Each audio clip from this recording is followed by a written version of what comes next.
Hello and welcome to Randomer Nintendo number 56. I am Angel, hosting again after a month-long hiatus.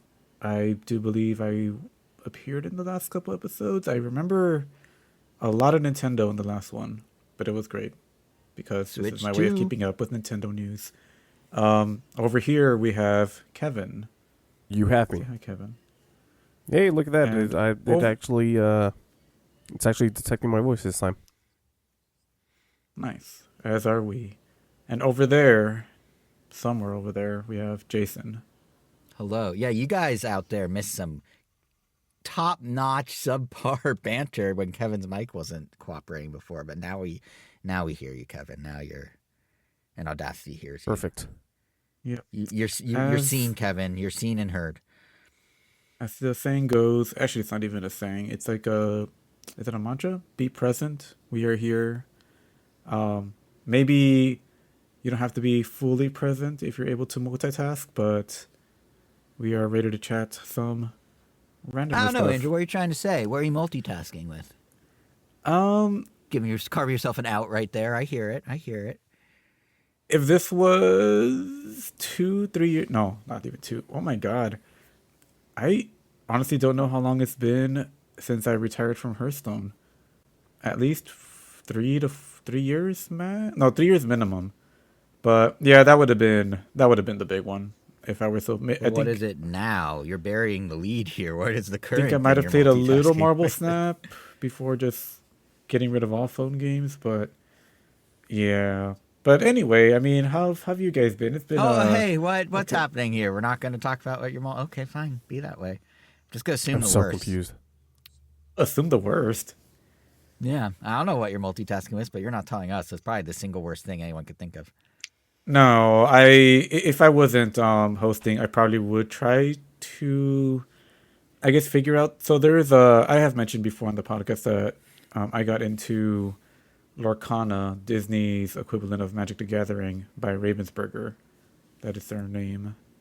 Raven's And Burger, yes, like a they hamburger make for a raven. they make various board games. It Okay, seems like a lot of them are licensed things. Like I don't know if you've played the game Labyrinth. Labyrinth. I know It's the like a movie. If that it's like helps. a it's like a maybe like 10 by 10 grid. You put these tiles that have like paths, and essentially you use the tiles to make a path from your starting point that connects to all the objects you need to collect to, and then to like an exit in the labyrinth. And every turn, people add a piece, but they shove all pieces over, up or down or left or right, and that inevitably changes up the whole maze. I don't know if they created the original labyrinth. Maybe they did, but I know they're behind a Pokemon version of it that I played at one point. I already forgot what I Oh, was I know what pointing you're that with. talking about. Yeah. I know exactly what Pokemon Yeah, you're if talking you go about. to a Yeah, Target between now and the last 2 years, you've probably seen a game by Ravensburger or right. Ravensburger on there. Oh, that's right, Lorcana. Yeah, so I'm still playing that. It's still been fun. I still have my fun meta Donald Duck deck, and by meta just mean I throw it at the meta and it doesn't do well all the time, but when it does, it's very satisfying. But I also have my sweaty competitive deck that I did take to a championship last Sunday, whenever the 29th was. And I got third place, so I was pretty happy with that. Nice. But Nice. I was yeah, the second place game or the game for second place minimum was so close. It was pretty intense just because the very first round I got completely destroyed. Like I got 2-0'd. But then every game after that I started doing better and better and raising the ranks to make it to top 8. And of course my opponent into the one person I had to play to get to first or second place guaranteed was that first person that I played that completely wrecked me. But this time around, I won the first game, and the following two games were nail biters. It came down to, do I go it aggressive and play my whole board, or do I play it safe and wait for them to do stuff and then react? And I decided to play it safe. That ended up not being the call because what I was afraid of, which is the Lion King song "Be Prepared," which would just wipe my whole board. Turns out they just never drew it, and they did have one in the previous game. They just didn't this one, so I could have gone all out and won. But that's okay. I still got my variant version of Scar, so I am happy. Which I guess led to, the Disney did a cease and desist on an online client that lets you play Lorcana. Rightfully so. Like, they were using it for tournaments. It was... Hopefully Disney actually does something with it and doesn't just remove this other way to make the game more accessible. Because games like these definitely benefit from having a virtual client to just test decks out. So, you don't have to waste a lot of time printing out proxies or, maybe potentially buying cards that end up not working. And then you go up and buy the real stuff. But yeah, there's another client called Lorcanito. And that one seems to be working pretty well. The tiny Mexican version of Lorcana. Pretty much. And the creator of that. That's what you have open in your multitasking? No, if I wasn't hosting, maybe. But I definitely can't double... I can't multitask Lorcana and hosting. I really thought that when you started talking about Lorcana, you were swerving away from ever answering what you're multitasking with. But I'll give you credit. 4.5 minutes later, you brought it back around. So fair enough. So long story short, I guess I'm not really multitasking. I'm writing the timestamps, which I don't think we've done any yet. So no, we haven't. And so that's pretty much what I only asked because you called out you alluded to multitasking, so I was intrigued. Oh, I didn't necessarily mean me, but I guess I could be. I guess I was saying that if I want to Lorcanito it up, then yeah. Other than that, been trying to draw more. If you've been following me on the Instagram, you might see that I'm trying to draw something, post something every single day, and also have some other uptick. And I've also noticed a theme of you posting things about being tired, which I feel like is you telling everyone it's very exhausting posting daily. They're great, but I feel like there's a running theme happening right now. Am I wrong? Yes and no. I think there was one a while ago about being mentally exhausted or being burnt out. But I think the one yesterday was more about being tired from doing exercise, which is nice. It's a good tired. A rewarding tired. Yeah. Yeah. But other than that, just little things here and there. But for the most part, just been trying to do better about drawing. I have... The dream is starting to become more of a, yes, I'm going to take you on challenges and all, self-doubt and all that, and we'll just see where it goes. I'll probably be sharing the progress as it goes. I'm going to be reviving an old YouTube channel that I used to use in college that somehow already has 600 subscribers already in it. Probably for that one Rhythm Heaven video I made over 10 years ago that I think managed to get like 100,000. It has like 100,000 views or something like that. Oh, the original one. Yeah, that one. Yeah. Yeah. We have the sequel on the @Random Nintendo YouTube channel, but the original, which had way more views and is pretty impressive in its own right. Yeah, that's funnily enough, or I guess future-proofy enough, I am kind of glad that you could tell it's all because it goes by Jose, but 600 subscribers. Oh, the Rhythm Heaven Pokemon video has 529,000 views. Holy! Wow! And people are still watching it and commenting on it as of today. The one on your personal, right? Yeah, that's really impressive. Yeah, I'm curious. I'm gonna look up what the sequel you did on the Random Nintendo one has. I guarantee it's less, but it does pretty well for itself, honestly. That was the fun little, less intimidating version of this one, but it was still one I wanted to do. But it's the channel's already called Wayrose Studios. It's attached to what I want to do with my art, so it is kind of nice that that's already there, and then I could just, those 600 viewers. Who knows where they came in? Maybe they'll be like, oh, Angel posted something. Or they might be like, oh, this is not more Pokemon Rhythm Heaven, and then they'll unsubscribe. But how many did you say it had? The Pokemon one? 500,000? Yeah. Yeah, so the sequel you did, Smash Bros. Cross with Rhythm Heaven, has 9,000. So I think you have a bigger hit on your hands with the Pokemon one by magnitudes of hundreds of thousands. Honestly, not bad. I'm kind of happy to hear that it's even in the thousands. Um, Yeah. But but the yeah, original was well, really cool, and at the time very unique. Because I know there's a few people who have done similar mashups, but yours was for sure the first one back in yeah. 2008, It says 9, 14 years ago, so math so 20. so 2011 or Yeah. 2010 maybe, depending on how it falls out. September Crazy, 2010, apparently. crazy. Yeah. Well, but yeah, that's me. What about you two? What's been going on overall What about with you, you? Kevin? Nothing. I have done the same thing that I always do, where I buy PC versions of games that I did not finish on console. Currently playing through Final Fantasy Rebirth, or Final Fantasy VII Rebirth. Never finished it on console, even though I'm pretty sure I'm like maybe about 2 or 3 chapters away from finishing it. Um, but finally came out on PC. Of course, I bought it, and now I'm playing it again instead of just finishing it on console, which is a very dumb move on my part. But I'm still enjoying it. I This game being released on PC has made me realize that I am very much due for an upgrade. Finally, what kind of sucks about my current PC rig is that I can't just really upgrade one part of it.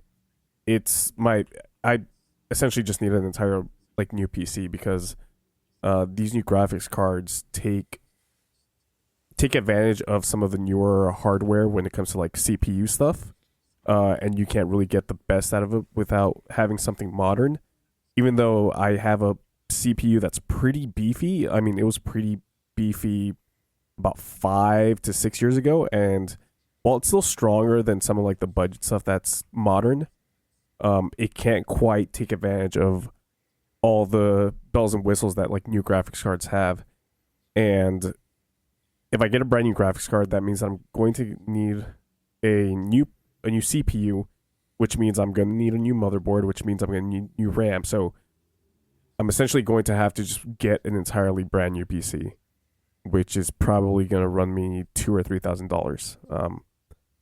I'm gonna see how long I can stick it out, but like Final Fantasy Rebirth chugs with my current components. It's like I'm not getting into like the 30 frames a second, or like 30 frames like lower end stuff. I'm still hitting 60 frames, but like with a lot of stutter and not with the highest graphic settings that I can possibly achieve. So I'm going to have to start saving some dough to essentially buy a whole brand new PC, which, I mean, that's the challenge with PC gaming, right? Like, I have to essentially upgrade every single part of my system as opposed to consoles where, like, when the Switch 2 comes out, I just need to get a brand new Switch and that's it.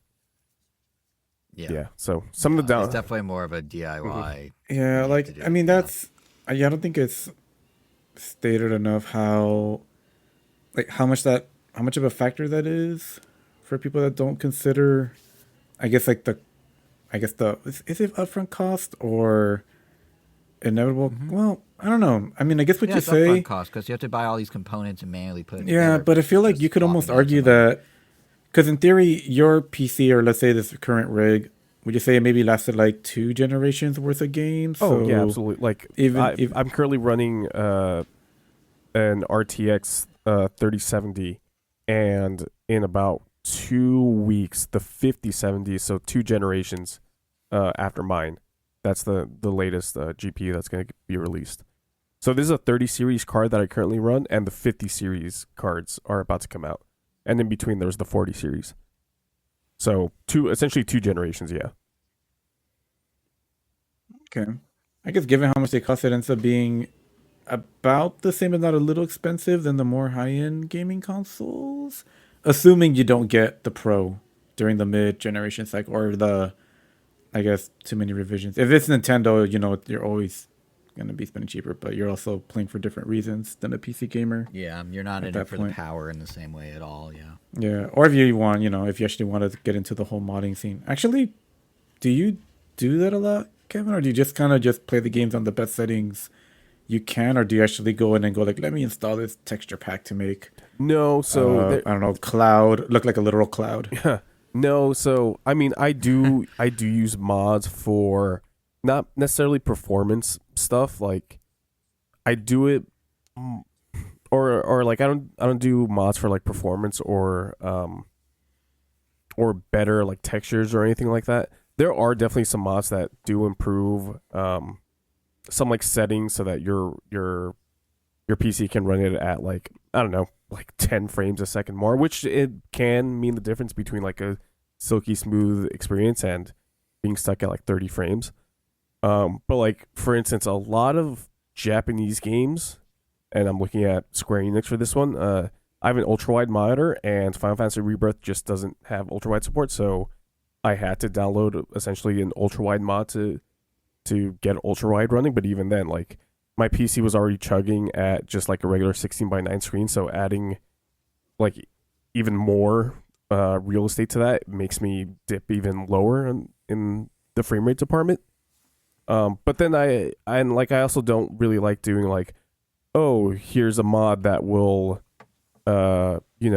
give you a bunch more outfit options for your characters. Like I don't really do that. Mods, it all depends on the game. Like there's a Lethal Company mod that me and my buddies like installed when we were really into that game, which added a casino so that you could gamble away any profits that you made to try and hit like the quota for the company. And like stuff like that's really fun when it changes the game. But I don't do anything that's not going to massively change the game in any way, shape, or form. Makes sense. Mm-hmm. So oh, you, Jason, have you? Oh, sorry. No, that was pretty much it. That's where I'm currently at. With, like, I've hit my PC has hit its midlife crisis. Oh.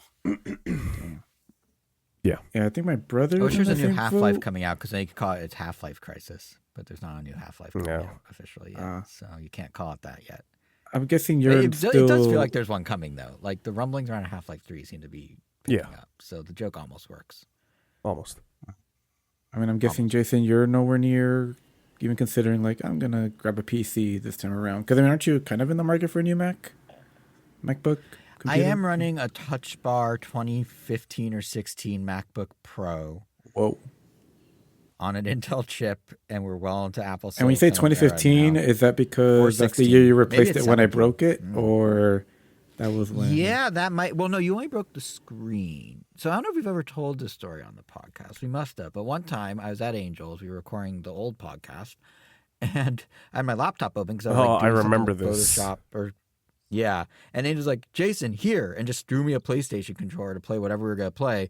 And instead of throwing it into my hands, he just threw it right into the screen of the laptop by accident. And it doesn't make the gash on the laptop. In my defense, and this 100% doesn't make the situation better, Jason was like laying down like on the couch or sitting on the couch. He was sitting. He was not laying down. I was not laying down. I was sitting up. I was sitting upright with good posture. Well, regardless, this proves my point further.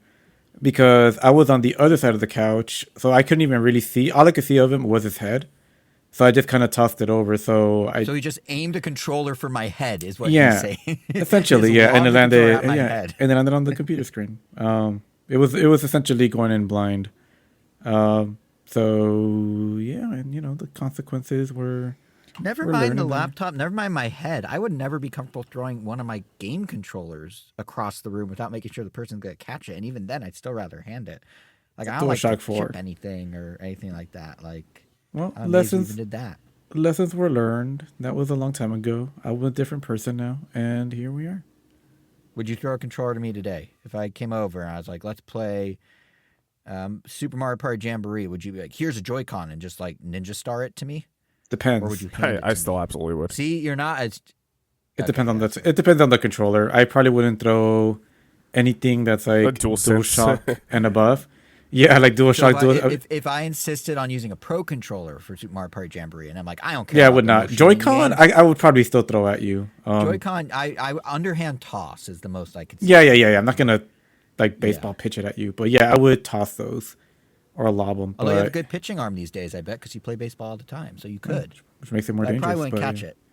So Yeah, but okay. But so yeah, so no PC for Jason then. Maybe just No a better PC. I Mac. mean, the biggie this year is the Switch 2 in terms of new hardware for me. Maybe a new Apple Watch at some point. My battery on mine is dying, but I'm not. My MacBook is chugging along, and honestly, I don't use it for a whole lot outside the podcast stuff these days. So I kind of just on my phone mostly and As work long via as PC. as long as Issued you by know what work, time so, it like, is. Well, Yeah. you know what? Like I said, I essentially have to get a new PC. What say like you just take this thing off my hands? Huh. Interesting thought. Mm-hmm. Possibly. Think of all the I games you need to could figure out where to play. put it exactly. You act 'cause like you I don't guess I could have put it where like a full A desk. desk. Yeah. Well, I mean, I do, but there's a giant work PC on it right now because I have a tower from work, an old tower. They don't know Typically, I you still could put it have right Don't next to go it. tell my office, but they gave me a laptop and they're like, "This is your computer now," and I just never given back the desktop, and I still use the desktop sometimes. But okay, maybe I might take you up on that. Yeah. Yeah. Thanks. Huh.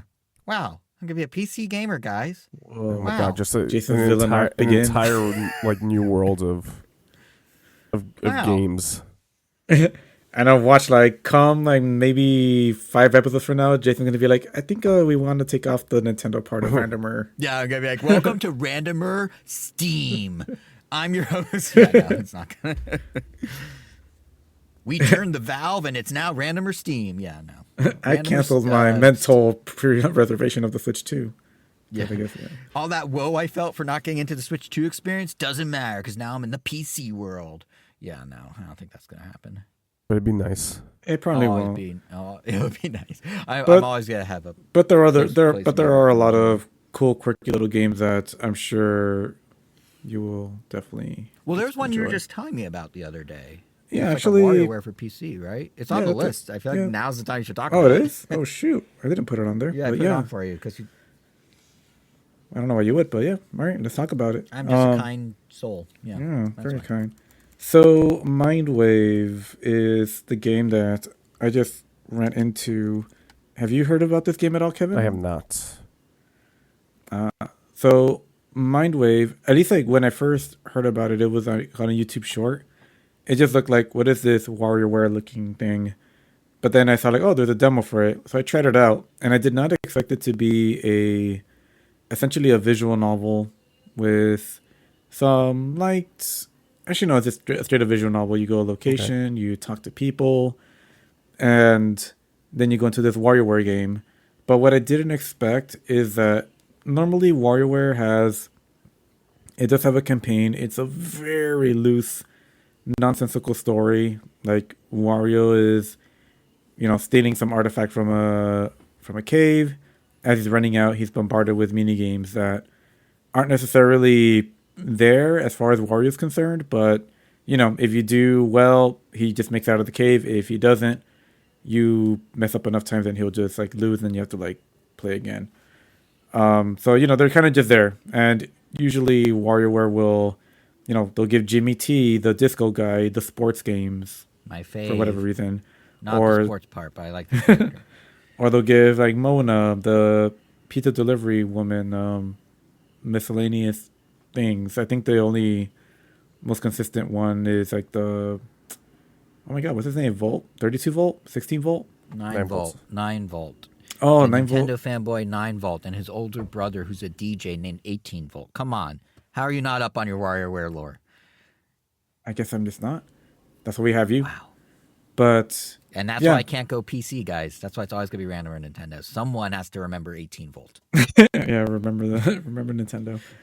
Yeah, like his mini games are very, they're typically a generation or two behind. So I think in the Game Boy Advance there were like NES throwback mini games. By the time we got to, I think the Wii U entry, Game and Wario, or even the newest one, Let's Do It Together, Do It Together, Shake It Together, Shake It Up. Shake it together. Yeah, there were two WarioWares that Let's came Do out of It the Switch, Together. right? There was- there's, oh my God. I'm There- not, there's I'm- a- I there's have a- Let's Do It Together stuck in my head. It's WarioWare Get It Together, not Do It Together. And the other one I think is it Move It? The one that's kind of like the smooth move? Yeah. Yeah. So Get It Together was the co-op one. That was the Wow. first one on Switch. And then For how Move It was much the it- shake. the Wii sequel of sorts. Yeah, for how much I love this franchise overall, I kind of forgot how. I mean, it sounds kind of harsh, but how forgettable the last two entries were. You kind of, I don't know. I played them. I mean, I question your Wasn't fandom when you forgot 9-volt and 18-volt. I'm no offense. I don't know. But once you forgot the Nintendo fanboy in the WarioWare game. It feels like it peaked on. I mean, I love the Game Boy Advance one. I played the DS one a ton, and that's probably, I guess, like where it ended. I feel like I must have like 100% or at least played every single thing on the DS one to death, and then it just kind of fell off. I think the one on the Wii was fun for like the giant crowd games it offered, but yeah, it was a great multiplayer. Smooth Moves was a great multiplayer mode. Real quick, did you ever play Twisted? You mentioned the Game Boy Advance one. I assume you meant the original. I meant the original. I did play Twisted, but I never owned it. But I did play it enough to be like, oh, yes, it's neat. Twisted was like... Yeah, Twisted was Twisted cool. was surprisingly... Like, a lot of people really loved Twisted, and I thought it was fine, but not a lot of people liked Touched compared to the amount of people that liked Twisted. Which is weird because I Twisted... Touched a lot, actually. Yeah, well, like, Twisted, I guess, sort of just has, like, just the one gimmick, as opposed to, like, so much more that you can do with Touch, but I feel like not a lot of people like Touched as much. Interesting. I feel like part of Twisted... I do know Twisted is very popular, but yeah, I love Touch way more. I feel like Twisted had two things going for it. One was the whole motion gimmick was very much unique at the time. So yeah, it was the one thing, but there was only like 3 games that ever did anything like that. Like there was Yoshi Topsy Turvy, there was WarioWare Twisted, and there was like... That might be it. But then the other one is because it came out so late in the Game Boy life, I feel like the people that like it, like really are like, dude, I played Twisted. I was still there. I was there for that. And Touch was way more mainstream because there's like a DS launch style. So I feel like people overrate Twisted because there's like almost like a hipster quality to like, yeah, I was there.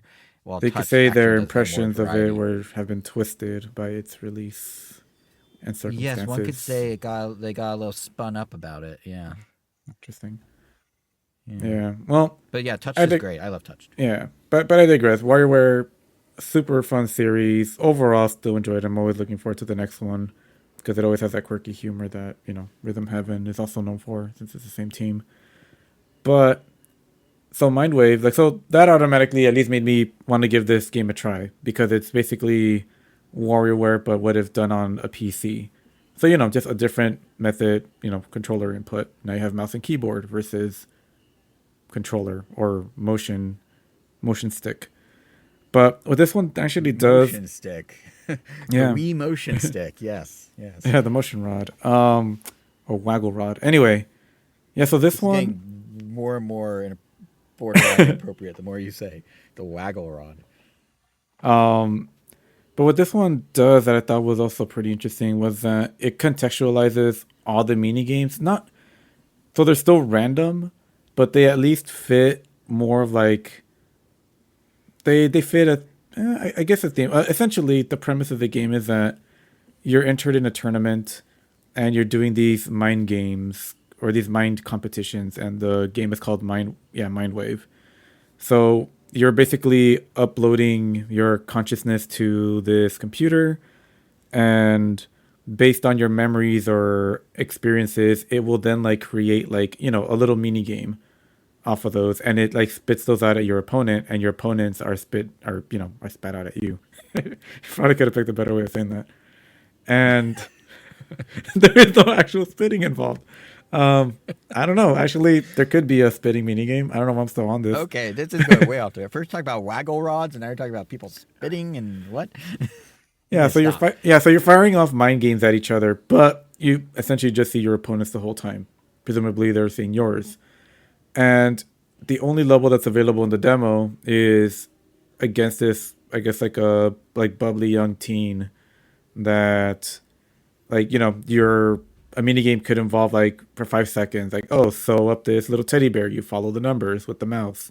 Dial this number on the phone using the mouse, or using the keyboard, just mash buttons to fill up this text message, and and little by little, they all just have that either the girl that you're playing against will appear in those mini games, or things about the mini games will accentuate oh, this must be a show that they watched, or this is like from a trip that they went to. Like, oh, that must be a very close friend because that friend appears in multiple other mini games. It's almost like you get pieces of a story without ever getting to know the character, which is interesting. But the demo also accentuates that, like, oh, some of these characters that you interact with, you might fight later, and what you learn might help you out later as well. But because this is also mind games and it's about mental endurance, the harder the difficulty gets, sometimes depending on who you're playing. In this case, little pop-up windows with ads start popping up of cutesy things you could buy online, and you have to close them out while playing the mini games at the same time. And production value wise, it pretty much matches Rhythm Heaven, WarioWare, pretty like pretty one like almost 1-to-1. Everything from like when they choose to do like sound bites for when you win a mini game, for the little animations in between, counting up how many mini games you won, to even the types of mini games. Like it literally feels like this could easily have been a WarioWare game, but on a mouse and keyboard. Except, the art style or art direction generally does skew more towards something that looks like more of a rougher Invader Zim. So kind of more angular, sharp corners, but instead of thick outlines, it's more like rough, sometimes sketchy outlines. But I don't know. It's really interesting. I think it's still on Kickstarter for maybe another week. I'll probably back it. It's only for $15. I wouldn't mind seeing more of this and hoping that they can get to some of their higher tiers where you could make your own custom mini games and challenge other people online to these mental battles. But yeah, we'll see.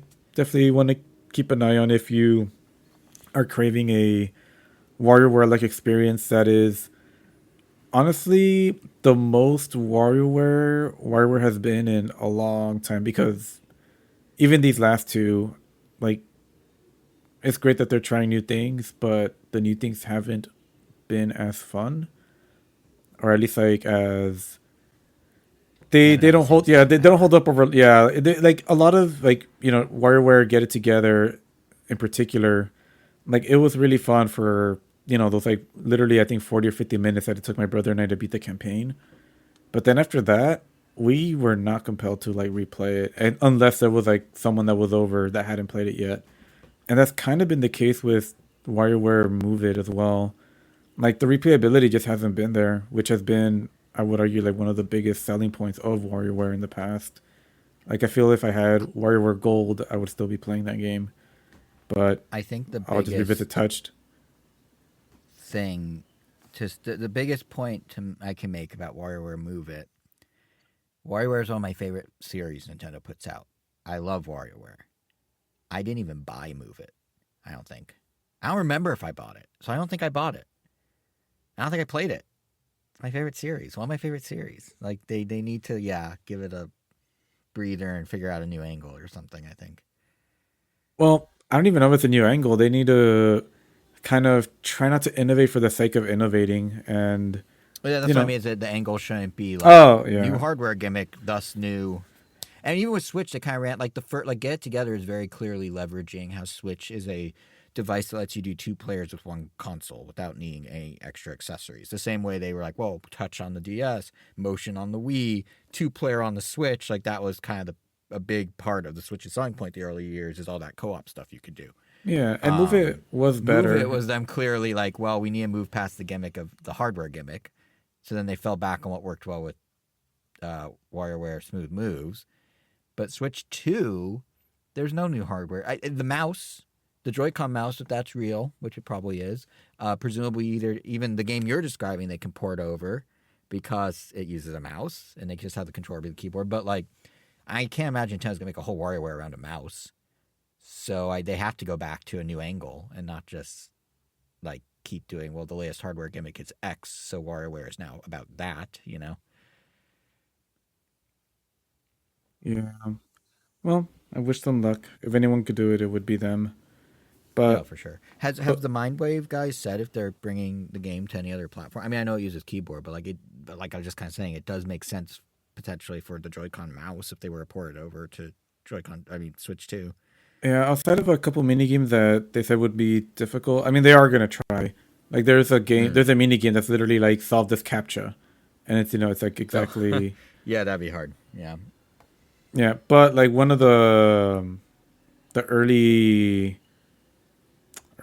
one of the first stretch goals that they passed was literally like to add gamepad support. Like not even like for other consoles, just yeah, we'll Right. figure it out. We'll try to make it work for. I think that literally was the first stretch goal that they passed, and then eventually I think they. Oh yeah, and because of that, if they can get the gamepad to work right, then that does make it possible that they could do console ports, since that basically Right. works around all of that. Right. I mean, actually, as of a few days ago, because I did look at their Kickstarter recently, they did just reach all their stretch goals. So now they do have the online versus mode and the create your own stuff, mini games. Nice. Oh, Nice. pretty neat. Well, they So reached they're everything. doing a little WarioWare DIY in there. Yeah, they wanted $40,000 and they got $298,000. So it Wow. was like a 700%. Yeah, that's a bit of Correct. a bigger number. Yeah. Yeah, Good for much them. bigger. Good for them. Hopefully that does mean, because it does sound interesting. It does.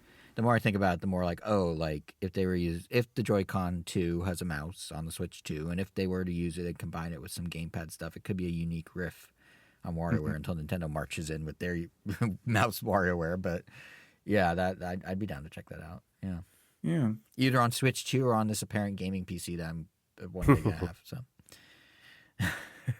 Actually, yeah, that would be pretty good. But yeah, that's a Mindwave. But guess now I'm curious. Like, I mean, what have YouTube been playing? I mean, has any games even come out? Has there been anything?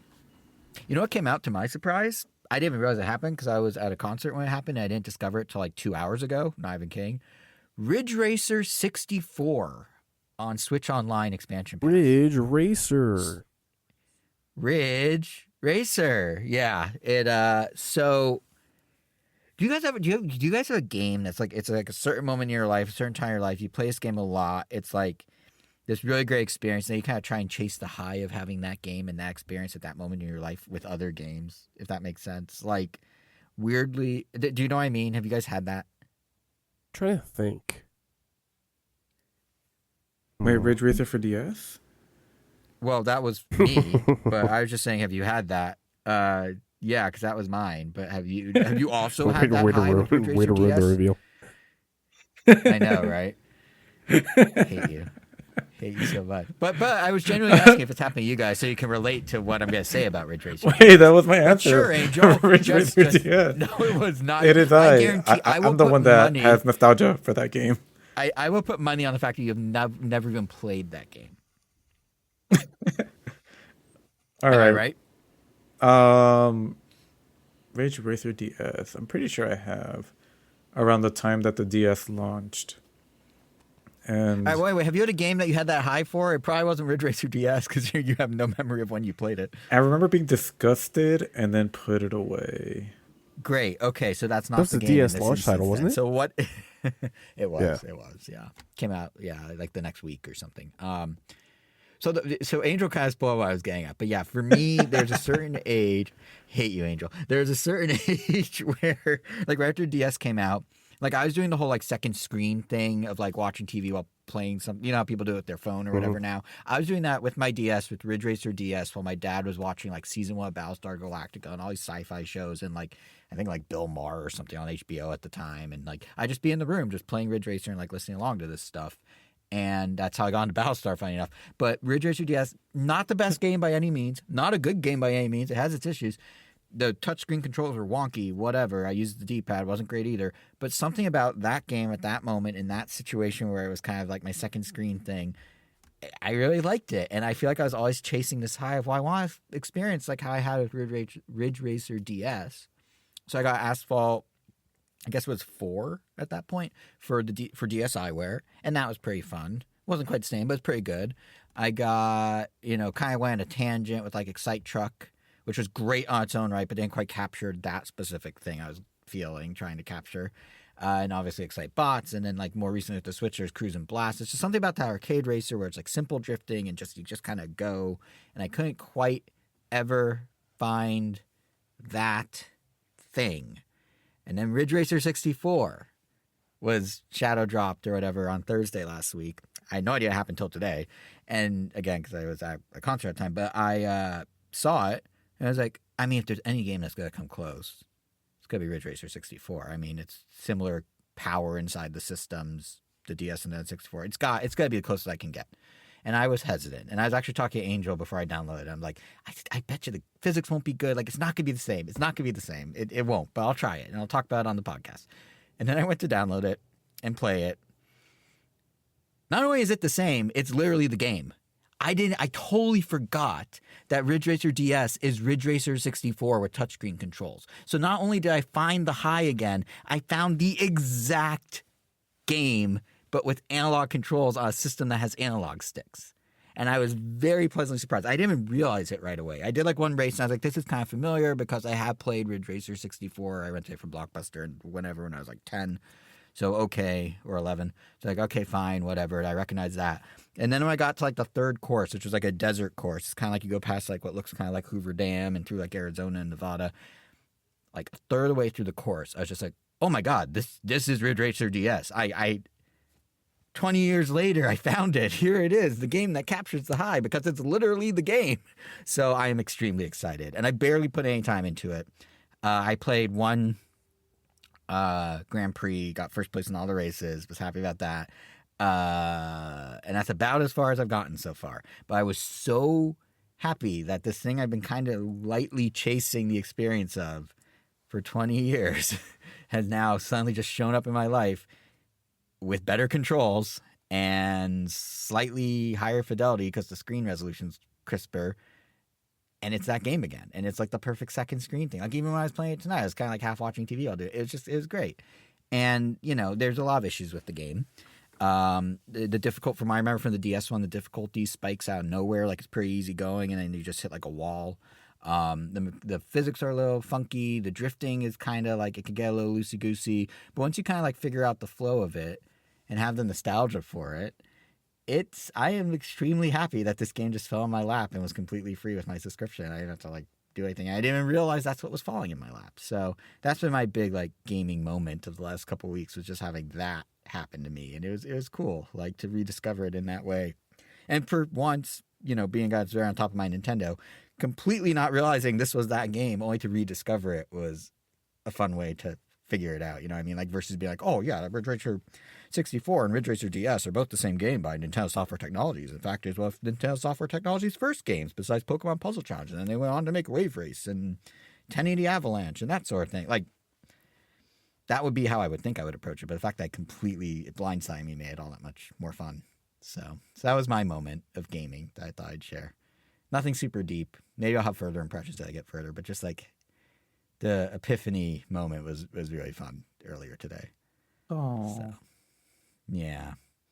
And then you had to go spoil it and be like, oh, my favorite game is Ridge Racer DS. But yeah. To be fair, I was unfortunately distracted by trying to find the place to put the timestamp. And I kind of missed your question and I panicked and thought that's what you wanted. God damn it. To be fair, it was a funny answer. It was a funny answer, but I was just like, man. I mean, I still don't even know what you were asking.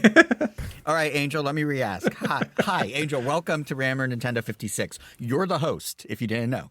All right, now I'm paying attention. I was asking, have you had a game where it's like a certain moment in time, certain experience that you like kind of chase the high of having that experience again with another game?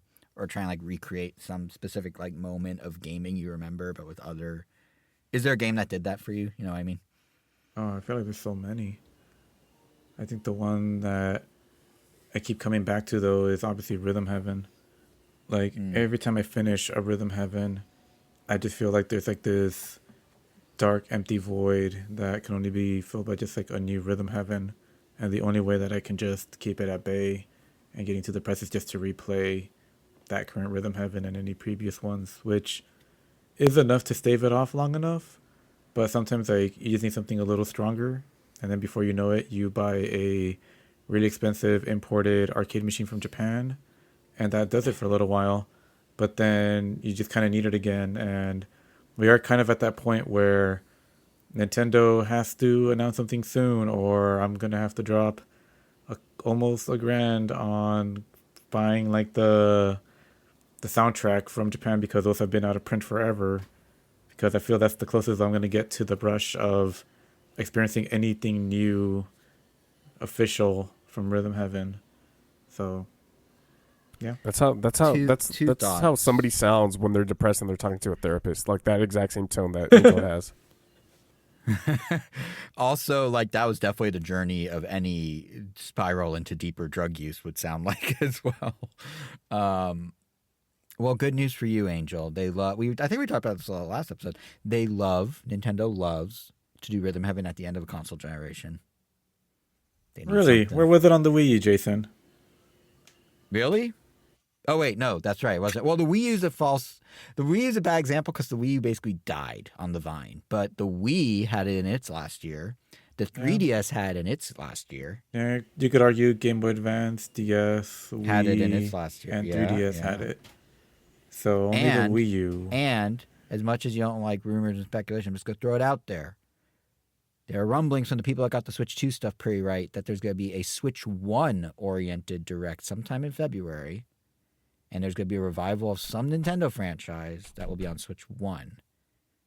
Mhm. And I mean, I'm just saying, Rhythm Heaven's ripe for that. No one's saying Rhythm Heaven like with a certainty, but it fits the bill.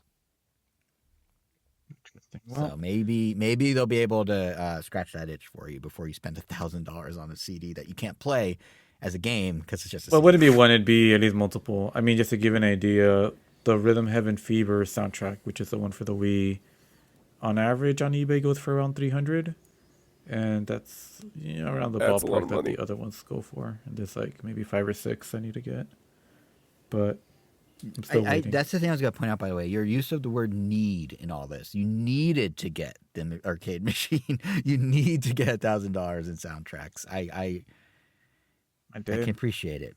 It's a piece of appreciate Nintendo and apparently Sega history, at least that arcade machine.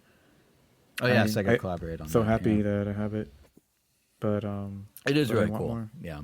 But I want Kevin, did you ever more. figure out what game you chased the high of, if there was one? I can't really think of one. There was a game on the PS2 that was published by EA, but called Rumble Racing, which was like this arcadey. Oh, You know it? yeah. I know of it. Yeah. Yeah, and I just never found And something. it was only on PS2, right? I'm sorry? It was only on PS2, right? Say that again, because you cut off. I was saying it was only a I PS2 game, don't right? Like know. It wasn't cross. I don't know, but I remember see- I remember loving that game, and there was never anything like it afterwards. My recollection of it is the box art looked a lot like Beale Adventure Racing, which was another EA game, but that was on N64. And the game itself might have been kind of like one of the NASCAR games and how I played. Not like a sim, but like the more arcadey NASCAR games. Like it didn't play like Beale Adventure Racing, but I remember thinking it was Beale Adventure Racing sequel when I saw it. And then when I rented a PS2 from Blockbuster once, I rented it. And that's how I remember this. And it wasn't playing like Beale Adventure Racing. It played more like boxy, for lack of a better word. And I think it was kind of more like the like NASCAR. I don't remember the Rush. What was the arcade NASCAR No idea. game? Like the looser one. Yeah, but it played like I seem to remember playing kind of like that and being like, oh, this is not Beetle Adventure Racing. But yeah, that's my connection to it. Yeah. Yeah, I mean, I loved that game on the PS2, and I was never able to to get anything even near it because it was very arcade. It was like power ups and you were doing flips as like you were going off ramps. Mm-hmm. And I can't really think of anything that's even close to that. In like the modern age. Well, it doesn't have power ups, but the Cruise and Blast on Switch had a lot of like absurdity to it and flips and stuff. Yeah. Yeah, but yeah, I was never able to get that high that game gave me. Yeah. So that's the only one that really came to mind. And it's a good one. I mean, I had the same thing with the stunt mode of Rush 2 on the N64, specifically the stunt mode. If you guys remember Rush, is like you race through San Francisco, but then there was stunt mode, the giant obstacle course, and you could just drive around and earn points. And I used to just like do it forever. I played for hours. It's like 15-minute chunks or something. They actually made on Switch a game that was like a send up to that, and I think I talked about it here on the podcast at some point. But I can't remember what it was called. I got it for like $4. It wasn't bad, but I didn't capture the high because I wasn't the right age and the right setting. Like I'd rented and just spend hours like imagining that I'm on this like crazy, I don't know, like half pipe situation, and like I'd be sort of like playing by myself when I was like 8 and be like pretending I'm like the announcer of what's going on and stuff. And I'm not doing that when I'm 28 at the time I buy or 32 or whatever at the time I buy it on Switch, the one that references it. So. There's something, sometimes it's just the right age at the right place at the right time, you know? Mm-hmm. I can't for the life of me remember what it was called on Switch, though, but I own it. I don't know. If you and your encyclopedic knowledge of the games you own make me feel you didn't, but, you know. I even talked about it on the podcast. You're just digging your hole deeper. But I'm gonna find it. And but Jason, like, but Jason digresses. So we might as well wrap up the game section here. Wrecked. High octane stunts. REKT exclamation mark. High octane stunts. That's the game I was thinking of. Told you I'd find it. And I just went to its Nintendo.com store page and it says already downloaded. So yes, I do own it, Angel. So there we go. Wrecked. Sorry to interrupt. Please continue. I won't just keep shouting wrecked. Wow. So who's been playing Pokemon TCG Pockets, trading, and new expansion? I mean, that sounds like a Wrecked. Kevin thing? Wreckman. Jason thing. Jason thing. Weird. So, they added Bidoof. That's all I needed. I'm done. Next topic. Nice. No, no, but they did add Bidoof. Well, that they added Bidoof. But yeah. They added 2 Bidoofs, actually. They have a standard card and a full art card, which is just magnificent, beautiful artistry of Bidoof in a variety of situations. Multiple Bidoofs, some in the water, some on the land, some on a log. It's wonderful. But yeah, no, there's been a lot going on in Pokemon Trading Card Game Pocket. We've talked about it on the show before how, like, I'm kind of a casual collector. Kevin was into it until he wasn't. But I thought it was interesting that the trading... Well, first of all, the new expansion is pretty cool. Space Time Smackdown. It's Gen 4 themed, hence, I guess, Bidoof. But it's mainly like Palkia and Dialga. And Dialga. Wow. I was like, those letters are not correct in my head. Dialga, yeah. And they actually, I don't remember if they did this with the original pack, but they actually split some of the cards. So depending on which booster pack you open, some cards are only in one variety of it. So I have to open the Palkias to continue to get my lovely Bidoofs. And I didn't realize that at first. I was actually opening the wrong packs. Like, where's Bidoof? And I now have Bidoof. But it's a big expansion. It's the biggest they've done since it launched. So that's kind of nice to see. It took them long enough. Mystic Island was great, but it was small. So it was pretty quick before you were having a lot of trouble getting stuff. But one way to alleviate having trouble getting the few cards you have remaining would be trading. A staple of the Pokemon franchise, right? Trading. And there's some stuff they do that kind of alludes to the rest of the Pokemon world. You know, the Wonder Pick system in Pokemon in Pockets, a lot like the Pokemon video games Wonder Trade system, where you don't know what you're going to get, but you know a few options of what it could be. So they've already done some one-to-one with that. But trading, you would think, would be the most direct one-to-one they can do to bring in the traditional Pokemon experience into Pocket. And they found a way to make it the most backwards thing you can imagine. So in part, I assume to prevent a secondhand market. In part, I assume because they're trying to monetize this thing. And unlike with the other Pokemon experiences, the monetization is strictly in you getting cards and booster packs in a controlled environment. What they've done for Pocket that I wanted to touch on, and most fans seem very upset by it, is they have created all sorts of like situations in order to get the cards. So there's yet another currency now. If you want to trade, you have to get trade tokens, and there's trade stamina. The tokens let you speed up the stamina. If you want to trade, say, a 1-star rarity card. You can't, I don't believe, trade super rare right now. But if you want to trade a 1-star rarity card, it requires 400 trade tokens. And to get the tokens, you have to do stuff with other cards. So essentially, to trade for a card you actually want, you need to get 100 tokens per card for other cards of its same value. So if you have a 1-star card, you need 3 other 1-star cards that you're willing to basically sacrifice for the trade tokens, and then you can trade your cards. It takes 4 cards to get 1 card, and then when you go to get the card, there is no in-game way to see the card that you want or that you're giving. You have to coordinate entirely off-app. So in theory, someone could pull a fast one on you and you're losing not just 1 card, but all those other cards because you paid them up to get the tokens to do the thing. And it's just like very convoluted for something that's such a basic part of Pokemon, you know? And it's obviously been very poorly received. I think right now they're starting to backpedal a little. They seem to understand that it's maybe too restrictive. They put out a statement the other day. They're saying something along the lines of like they wanted it to be a fair environment. They understand that some of the restrictions put in place are preventing players from being able to casually enjoy the feature. They're going to give new ways to do trade tokens so you don't have to give up existing cards to get another card. But the whole thing is just, I'm just so perplexed why. I mean, I get it, but I'm kind of perplexed why, like, when Pokemon previously had an online system for a Pokemon trading card game online, it was just like, here's the cards I have on offer. Which do you want? And you're like, I'll give you this one. And it's like, great. And the trade is done. But this one, because there's such a monetization scheme for this game, and, you know, they need to keep people locked in, and it really speaks to the downside of digital services and how they're monetized. They came up with such a convoluted, backwards thing where you have to give up 4 cards to get 1 card, and you have to use tokens, and it's a whole nother currency, and then it's just like...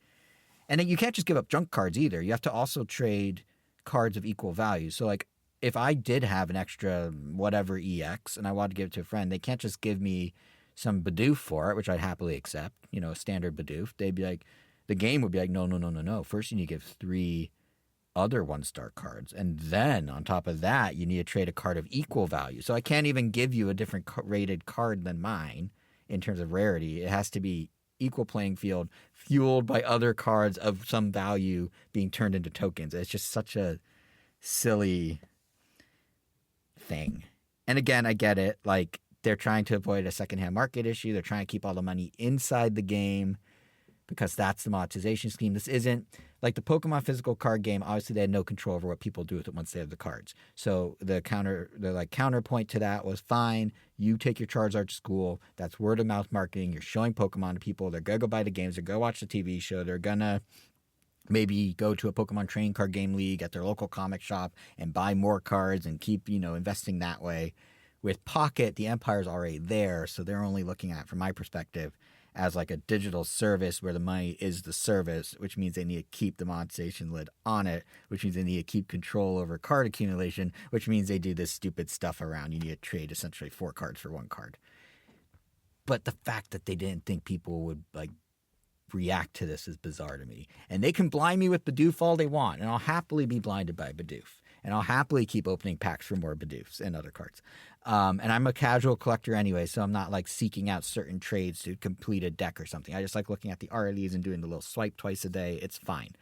But for folks who are like actually invested in this as a game, it really kind of is hindering that experience. And I would be not surprised if a bunch of people are just like, no, this is dumb. I'm not going to do trading. And maybe even go one step further. Like, if I can't build decks easily because they're trying to nickel and dime me, even when trading, I'm just going to stop playing.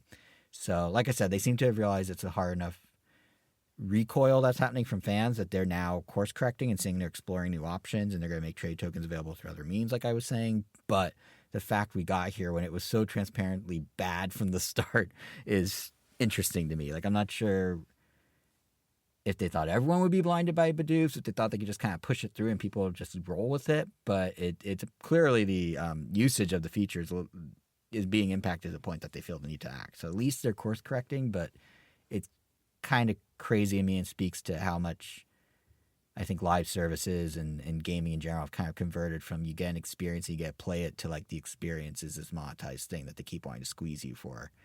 Like, this is a prime example of that. So that was kind of disappointing to see. But the Bidoofs were great.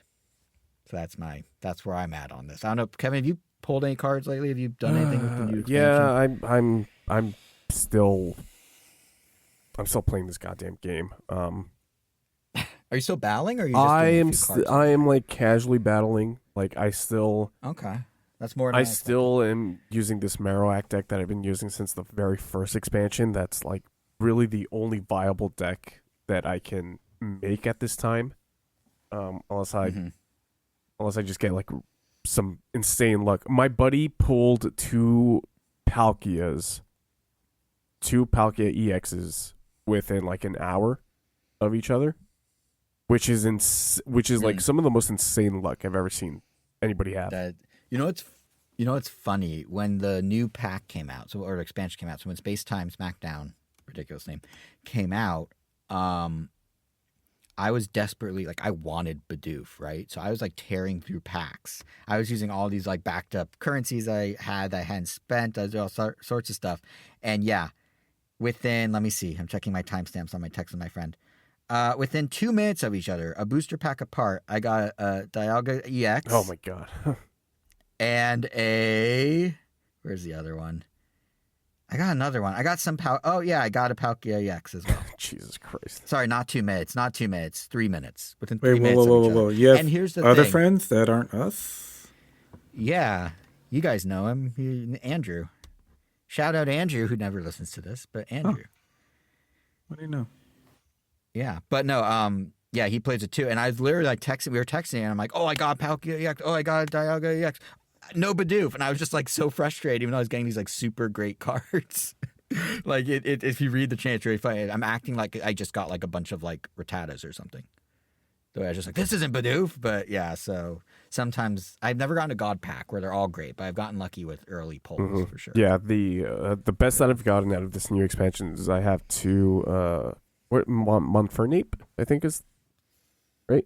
That sounds Monfernape. right. I have Yeah. two Monfernape EXs, which I mean I can Wait, make Monferno or Infernate? Infernape. There we go.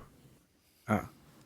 I have two Infernape EXs, which that's like I said, that's the best that I pulled from this new expansion.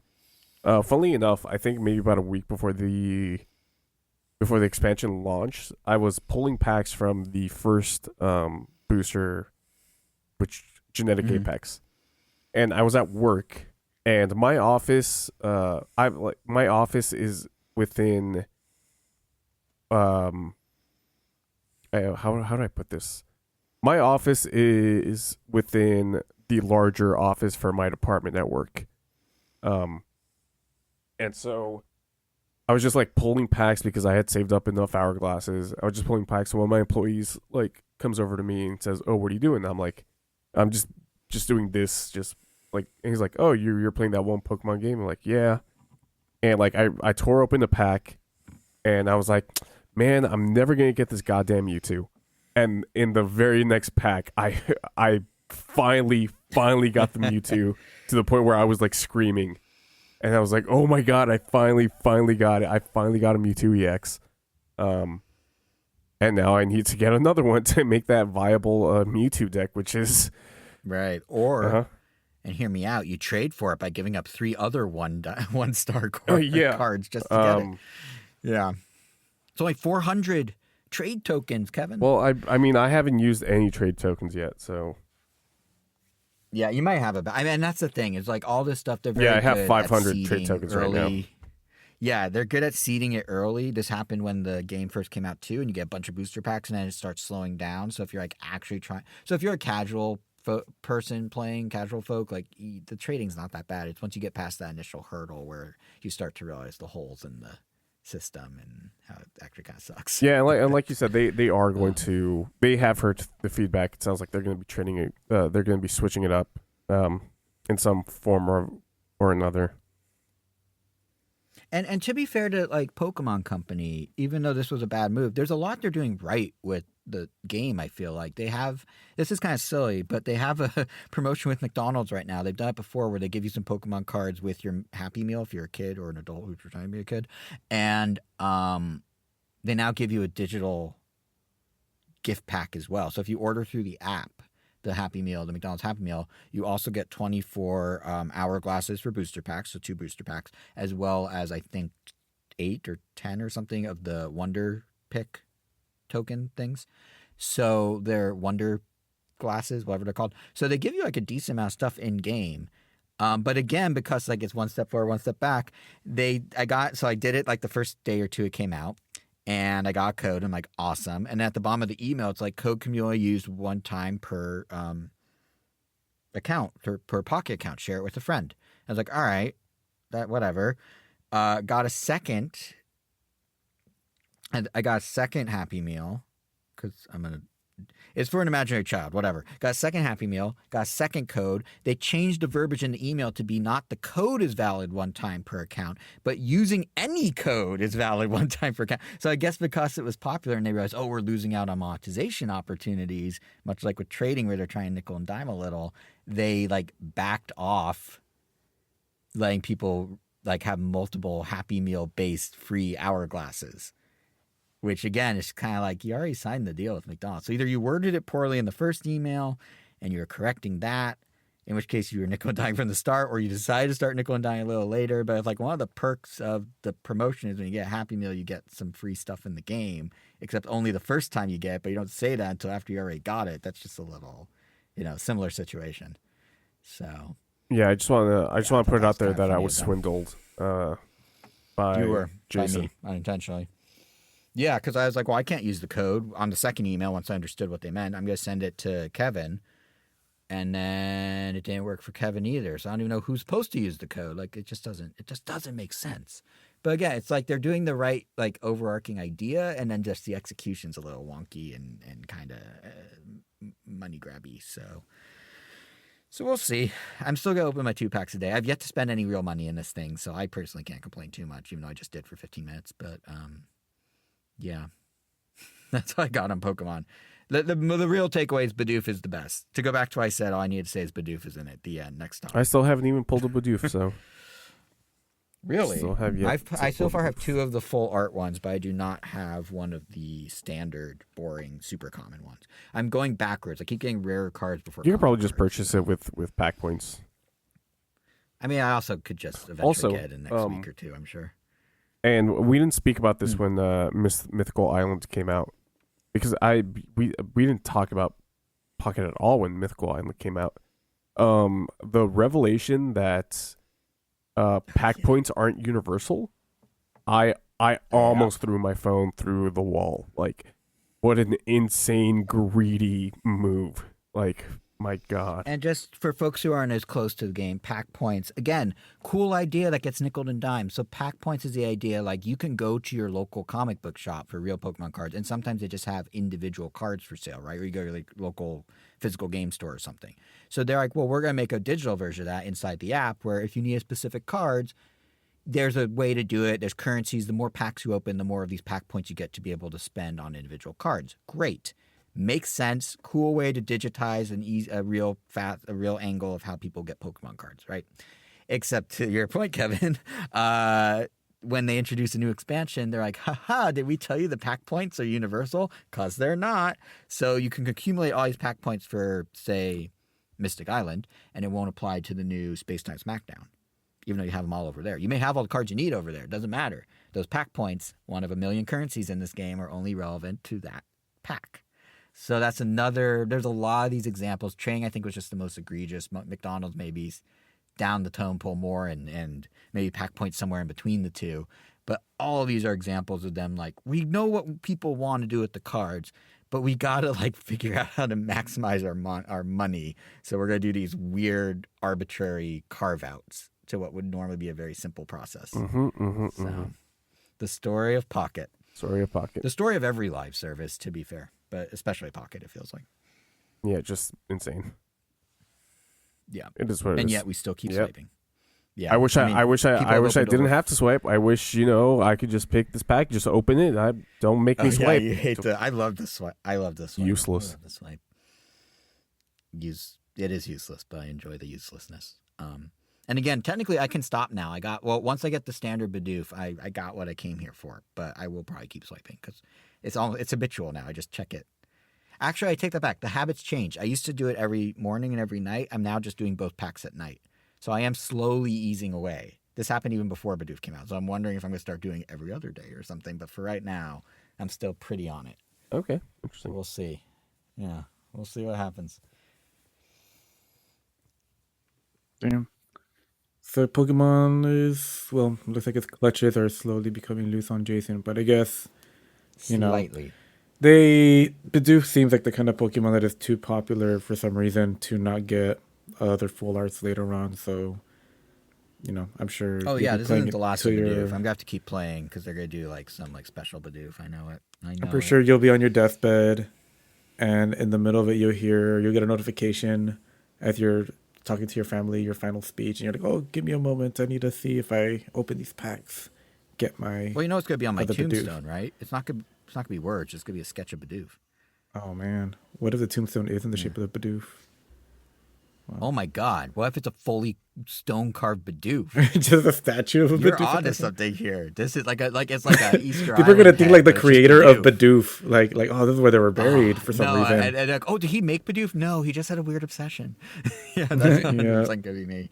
Yeah, I love yeah. Bidoof. Well, no one's gonna judge you when your first child's middle name is Bidoof. But Not even kidding. I don't know if Rich wants to say this on a recording. Not even kidding. We're not having a kid anytime soon, but we have multiple items for a partially Bidoof themed nursery already in our possession. Interesting. So the Bidoofery is real. They probably won't have the middle name Bidoof, but they'll certainly be surrounded by it against their will. Yeah, whoever they are, whenever they are. well, Bidoof, the Pokemon with the ability simple, but I don't know. According to Jason, it Pokemon seems with like the ability to melt hearts, yeah, it seems like a Pokemon that has more substance than it appears. and also Which can do any HM you throw at it, which is useful. yeah. But speaking of, guess we looks like we're done with games, so let's jump on over to movies y'all have apparently been watching. I have not seen either of these, so I guess I start with Substance. The Substance. The Who was Substance. that? Yes. It is one of the most critically acclaimed movies of this past year. I don't know if either of you guys know what The Substance is. I've heard the name and I know it's in the running for stuff, but I actually am very out of the loop on it. Yeah, so This is the first I've heard of it. The Substance is a body horror movie done by, and I don't know her name, apologies, but by a French director it's actually her second movie that she's done, which is really impressive. It stars Demi Moore as sort of this washed up actress, and that at the beginning of the movie she turns 50 years old, and she is sort of this fitness instructor, like TV fitness instructor, and on her 50th birthday her show essentially gets canceled, and she used to be like this famous star back when she started in Hollywood, and as a lot of actresses and actors, they their star sort of fades away. And so she goes to the doctor and she learns of this procedure that requires her taking the titular substance. What happens is she injects herself with this substance, and the way that's marketed towards her is, would you like to return to like the best version of yourself? And so she takes the substance, and it's not really a spoiler, but what happens is she takes the substance and a whole person grows out of her spine, who's played by Margaret. I don't know how to pronounce it. Qualley, something like that. Oh, Qualley. Margaret Qualley. Yeah, Margaret. I want to say she's Annie McDowell's daughter. She's some sort of nepo baby, yeah. So I weird anecdote, saw her as a baby at a if it's who I think it is, saw her when she was a baby at a pizza restaurant in Missoula, Montana, because Annie McDowell used to live in the same town as me. It's super random, but yeah, that is her. I think I just checked. Yeah, that's her. Yeah. So Margaret Qualley comes out of her spine, and essentially, this program says, you two will switch consciousness every 7 days, and so there's this whole process where the body that's not being used is like fed through a tube through this other substance. And then at the 7th day, they have to switch bodies. and it's a very interesting concept. And not only that, but like the consciousness, they're essentially two separate consciousnesses. So it's not one shared consciousness across two bodies. These two people are completely different. And there's consequences if you go past the 7 days, which that I won't spoil. But it's sort of this interesting look at how actors and actresses may feel once they reach a certain age, and have that star fade away, and then being jealous of this like hot new thing that's up and coming, right? Dennis Quaid is in this movie as sort of like a TV executive, the one that essentially cancels Demi Moore's character's show, and then props up Margaret Qualley's star for her show. But he plays it really, really campy, and this whole movie is sort of like intentionally campy with like these performances that are sort of out there. They're everybody with the exception of Margaret Qualley essentially gives off this like Nicolas Cage unhinged performance. I won't spoil to where this movie goes, but this might be one of the gnarliest movies that I've ever seen in my entire life. By the end of it, there is so much blood. There is so much gore, for lack of a better word. And man, I felt sick like towards the end of the movie. I wasn't the biggest fan of it. Like I would probably give it like a 3.5 out of 5, or as Angel wants to put it, a 7 out of 10. Since he called me out last episode, asshole. Math. Yeah. So I wasn't the biggest fan, but it's a very interesting movie. It felt more like an art film more than like a horror movie, especially the way that it's directed and the performances.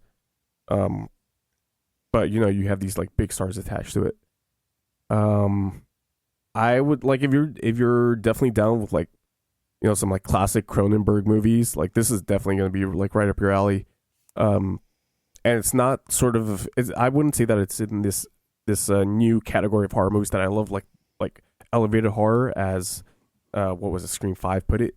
Some of the your Midsommars and your Hereditaries. This is just straight up more horror with like some social commentary mixed into it. But yeah, this movie goes some places that it's like it's can be tough to watch. I enjoyed it. Yeah, that's actually gonna be my question: is how much the body horror is actually like there? It sounds like very, because everything else sounds like it's basically an analogy for like even Demi Moore's own career path of late until like she's getting older and that sort of thing. So that's interesting. That's that heavy. On So the body horror, maybe it feels way more sci-fi up until maybe the last 30 to 40 minutes of this movie, where it's like, oh, this is just straight up body horror. Right. Okay, good to know. The premise is interesting. Yeah. And it's getting a lot of. I think Demi Moore got a Golden Globe already for it. So. Yeah, like the performances are solid. But I don't know why I didn't like this as much as I wanted to. And that's where I'll leave that. Damn. The substance. Well, speaking of horror, I guess was Nosferatu as scary or as intense as it sounded? In my opinion, no. Yeah, it's not really. I mean, we both independently saw it. I think, right? But it has Craven and the Hobgoblin. No, the Green and Goblin. Pennywise. Wait. Oh, you're right. Oh my yeah, god. the Hobgoblin. Yeah, the Green Goblin and Pennywise. Well, I'm sure he hobbles in there somewhere. Oh, I forgot his name. Bill Skarsgård. There you go. He plays the titular Nosferatu. And I'm sure he does more than flicker lights in this movie. So what's this about? What's this movie about? No, I said I'm sure he does more than flicker lights. So then I just asked what it's about. I mean, Nosferatu. It's a remake of the old Nosferatu. German movie Nosferatu. German, Which is it German? itself Is it was German? already It is remade. German. Yep. I don't know It's German. actually, but it was made. There's a remake in the 70s, and then there's one in the 20s, and this is the third of the three, all telling a variation of the same story. Yeah. Yeah, just it's a classic love story. Is what this movie is about. Yeah. Well, in a way, you could say it is a classic love story because this story has been around for 100 years. So yeah, in a way. Mm-hmm. Yeah. So for those who don't really know what it's about, this is kind of some of the inspiration for Dracula, or sort of like a companion. It is Dracula and everything but name, but he's Nosferatu, not Dracula. But it's very similar. They kind of borrow from the same whatever source material. And yeah, it's shot. It's interesting because a lot of it feels like it's sending up the old movies. And I haven't seen the old movies, but it feels like it's like paying tribute to those in a lot of ways. So maybe sending up isn't the right word because that usually means more parodying, which it's not doing. But then it kind of does its own things, but I feel like the beats of it didn't really surprise me. The pacing of it, the first half is a lot slower and feels a lot more like I would imagine a movie from the 20s would feel, the way it's shot, the way it's sort of done. And then the back half kind of speeds up a little and feels a bit more like maybe a slightly more contemporary movie. So maybe that one's more of an ode to the 70s one. But it's interesting how they try and like mix and match the styles a little. I don't know if you felt that same way, Kevin, but it does almost feel like two separate things sort of joined together a little. Yeah, kind of. This is probably my least, and I haven't seen The Northman, but this is probably my least favorite Robert Eggers movie. I admittedly haven't seen any of his stuff until this one. I sort of just stumbled into seeing this because a friend wanted to go, and I'm like, all right. Interesting. Yeah, I mean, The Witch and The Lighthouse. Right? Yeah, those are Yeah. fantastic movies. The Lighthouse has probably two of the best performances I've ever seen from any actors, with Willem Dafoe and Robert Pattinson. That being said, Lily Rose Depp is insane in this movie. Yeah. Yeah. Which is funny because all I had heard of Lily Rose Depp, aside from being Johnny Depp's daughter, was The Idol and how just terrible that show was. Well, so I've seen all The Idol as a Weekend fanboy. And by the way, new Weekend album, Hurry Up Tomorrow, out now. It's pretty good. Anyway, it's really good in my opinion. But anyway, she was a decent bright spot in a very weird show. Like, she clearly was putting her acting skills into it, even if The Weeknd can't act. And I say that as a fan of The Weeknd. So it wasn't for naught that she was in it, but yeah, definitely this is a better place, a better platform for her to showcase that she is very good if she has the opportunity to be. Mm-hmm. Nicholas Holtz is very good in this as well. I think the weak link is definitely Craven the Hunter, Aaron Taylor Johnson. I just wasn't. Yeah, he's a little too over the top with his performance. He tried a little too hard to be old timey. Yeah, exactly. Where everybody else just feels like he felt almost a little like caricature. Yeah, everybody else just felt like they were in this period piece. Aside from him, he's doing the exaggerated voice that's really high up there. Yes, yeah, like the kind of like talking like I'm in a 25. Yeah, exactly. Yeah. His wife, and that took me out of it a little. Oh, really? Yeah. To be honest, a little, like just the whole first half felt like it was imitate. Like when I'm saying it felt like two different movies stuck together. The first half, which is very much like it's Nicholas Hoult going and like meeting Nosferatu for the first time and all that, and that felt very much like it was trying so hard to be a movie from the 20s, complete with the like we're gonna talk like this in the movie, and we're gonna, and then the second half they kind of dropped some of that, but he kept it. Aaron Taylor Johnson. I was just like, now he just sticks out. Like before, it was almost like a questionable at best, maybe artistic choice to have them all act like they're in a movie from the 20s, but then he just kind of stuck with it when everyone else went back to being somewhat normal. So it was weird. Yeah. Everything surrounding this movie production wise I think was fantastic. Like, this movie looks beautiful. Sets, costume designs, everything else looks incredible. But yeah, as far as the movie went itself, it was like I was entertained, but I wasn't enthralled the way that I was with The Witch or The Lighthouse. For sure, yeah. And to be fair to the Lighthouse, William Dafoe's pretty good in this too. The Green Goblin angel, not the Hobgoblin. I feel like was a scene stealer in a lot of his scenes. Yeah, he was really, really good. Yeah, absolutely. Yeah. I sort of have to apologize to Robert Eggers and the director of The Substance. I saw these movies at 1.25 speed because both of these movies are over 2 hours long, and especially The Substance. The Substance had scenes that go on for just a tad too much of not a lot happening on screen, and there's a lot of that it's just almost a little too much. Same with Nosferatu, just a little bit. So apologies for ruining the director's visions, but I'm not getting any younger. I will say, yeah, Nosferatu was slow at times, very much so. Again, first half felt like kind of a different movie. The first half felt like a real, like, old school Hollywood.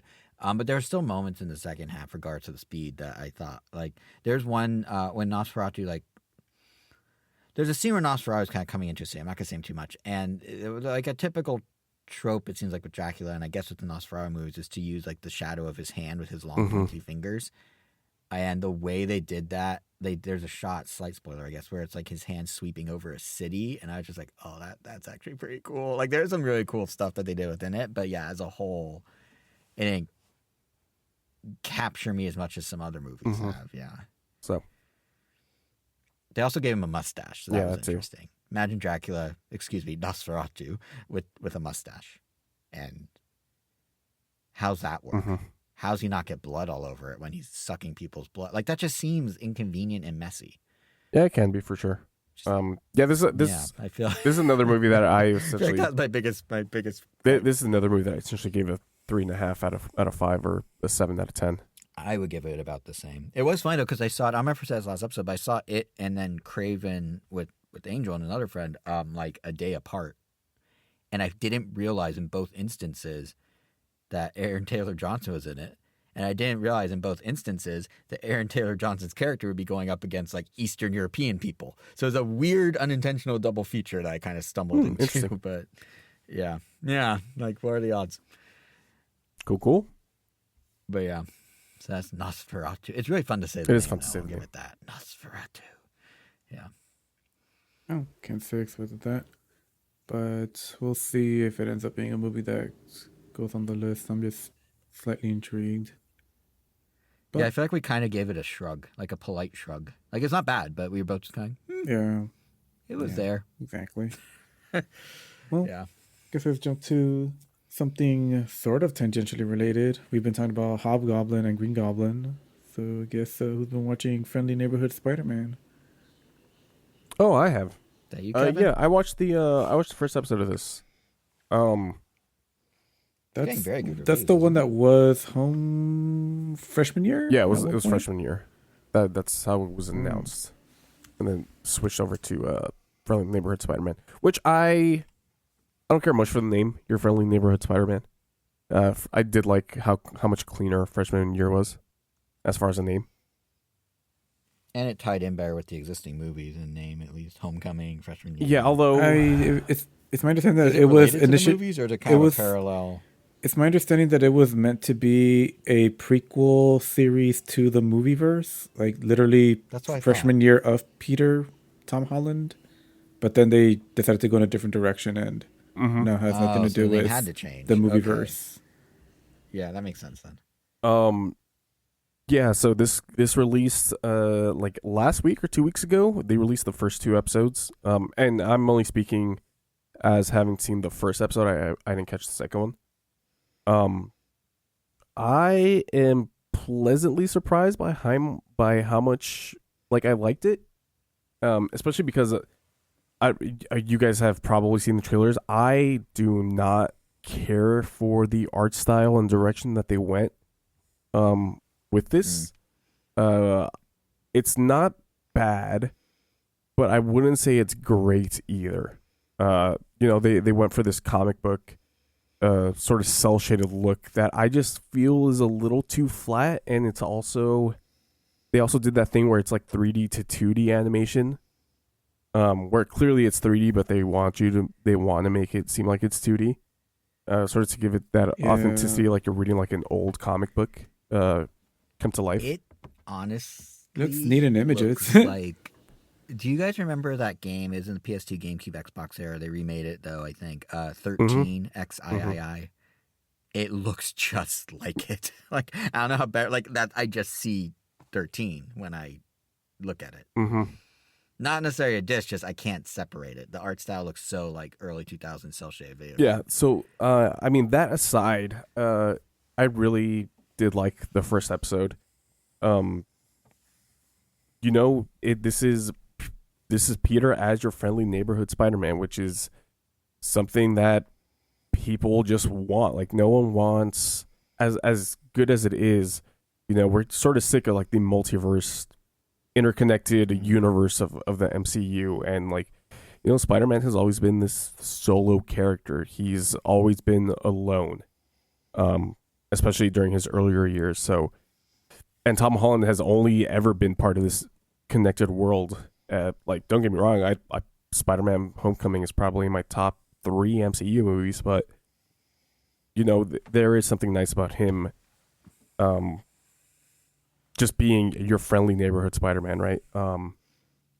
Like to remove some of the baggage so the stakes aren't so absurdly high and you can just have more fun with it. And yeah, like Miss Marvel did that to some extent, live action show, but still that was nice too because it broke off from being all MCU.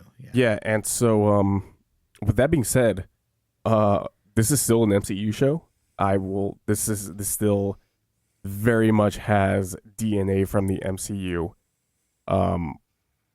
Especially like the last 3 minutes of the first episode, it's like, whoa,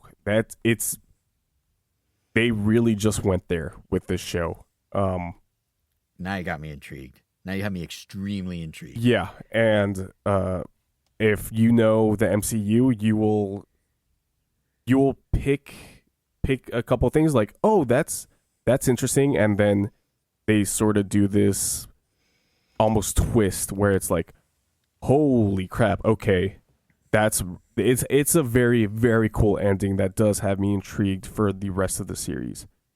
Oh man, it's just shot up a list of things I have to watch.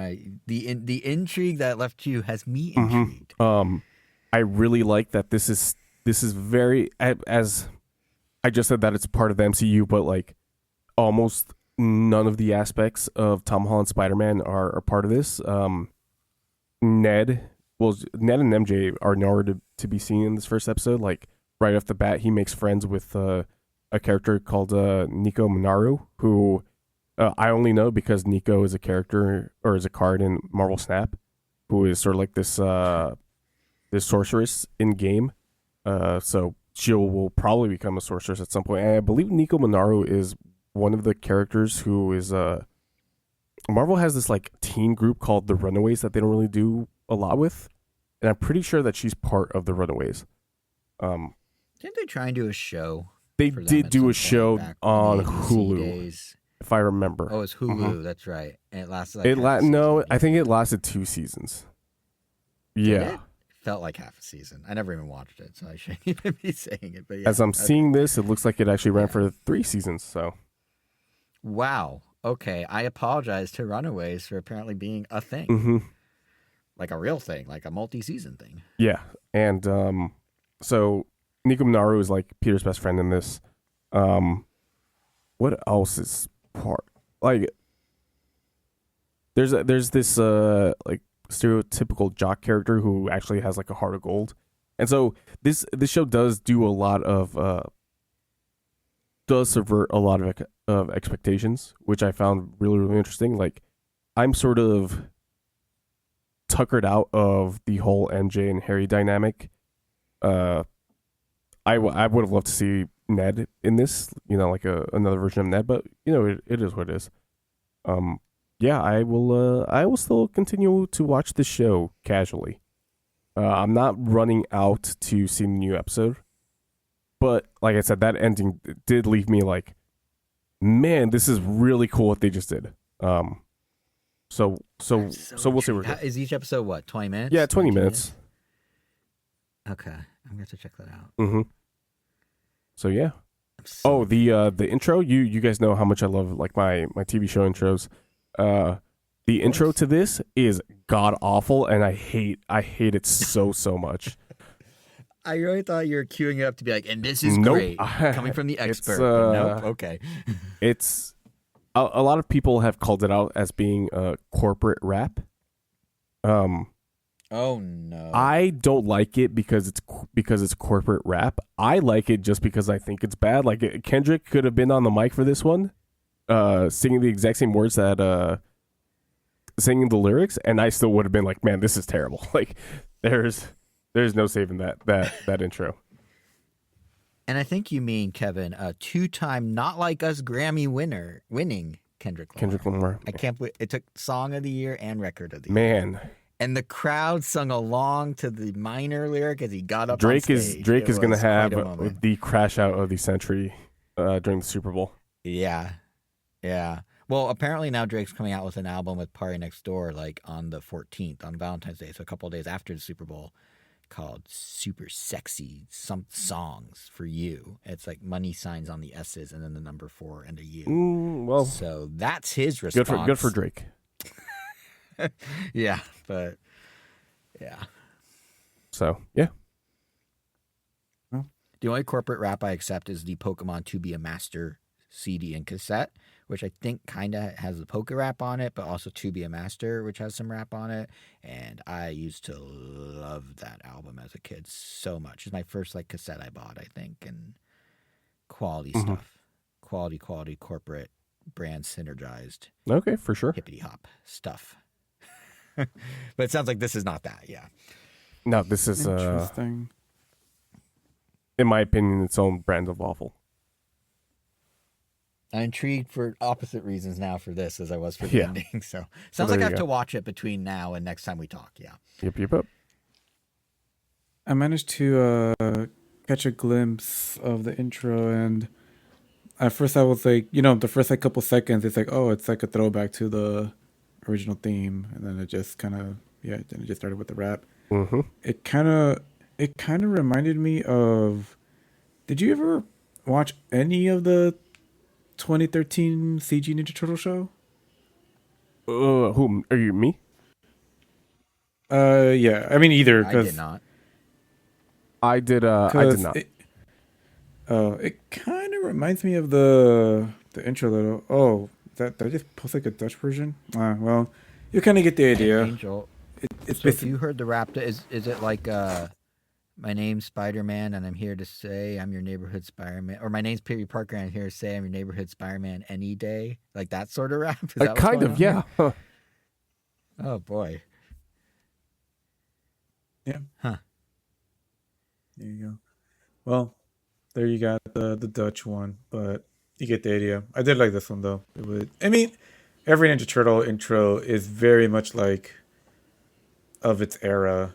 Like this one is definitely more of a hip hoppy rap. The 2003 one was, I don't even know how to describe that one. Just very aggressively like early 2000s, loud noises and kind of, I don't know. A lot of them are probably raps.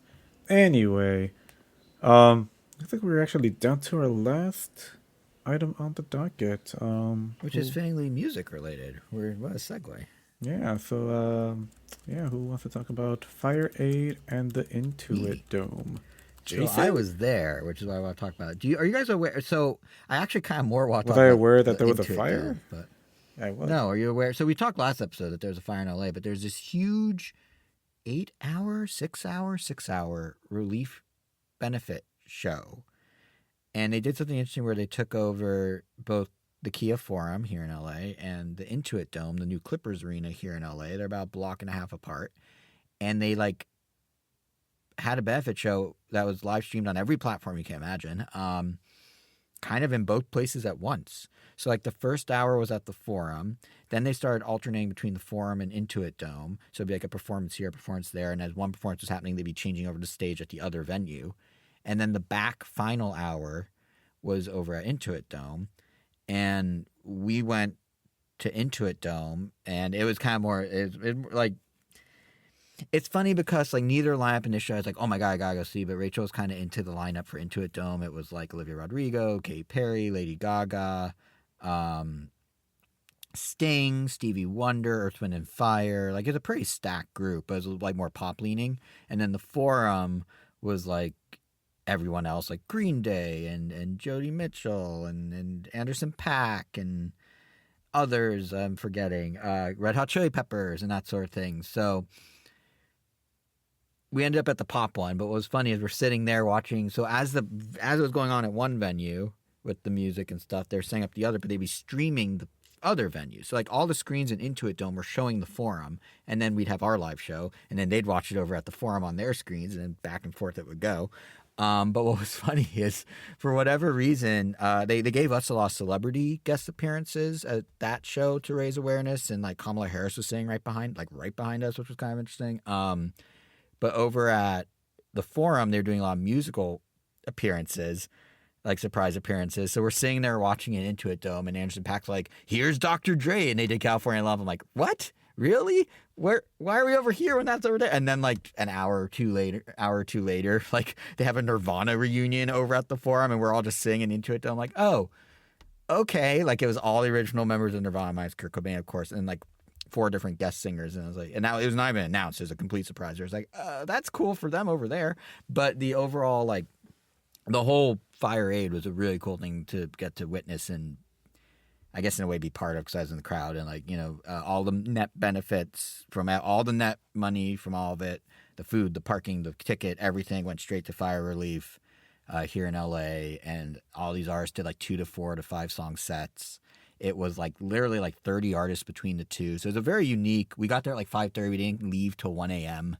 Like it was a very unique experience for a very good cause. But the reason I'm bringing it up here is not just because I saw all these people, but because the Intuit Dome, which is the venue we were at, is a very interesting venue because it's kind of a peek at, I think, what they want venues to be in the future in terms of technology.